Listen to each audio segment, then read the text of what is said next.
रियासत तेलंगाना में corona virus के भयानक हालात के चलते जहां आवाम अभी तक इसके वैक्सीन को नज़रअंदाज करती आई थी, वहीं आज शहर हैदराबाद के कुकटपल्ली इलाके के एक मेडिकल शॉप पर आवाम का ऐसा अज़्दहाम देखा गया जिन्हें संभालने के लिए महकमा पुलिस को तलब करना पड़ा। इसके अलावा अब ये खबर भी आम हो गई है कि वैक्सीन की किल्लत है और ब्लैक मार्केटर्स की चारों तरफ तूती बोल गई है। शहर के कॉरपोरेट हॉस्पिटल्स ने तो पहले ही आवाम को लूट कर उन्हें अधमरा कर दिया था, अब रही सही कसर को भी पूरे करने के लिए ये ब्लैक मार्केटर्स सामने आ गए हैं। अब देखना है कि हिंदुत्व के नारे के ज़ेरे असर लाए जाने वाला मुल्क भारत का आगे क्या हाल होगा।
Every child's success story starts here, like a multifaceted diamond.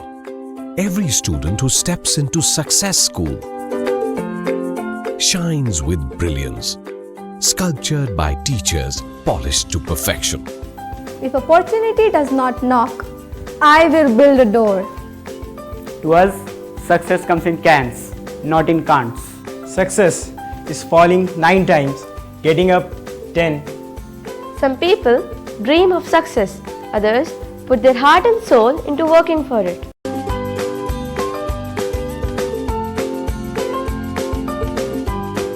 Success, finding oneself.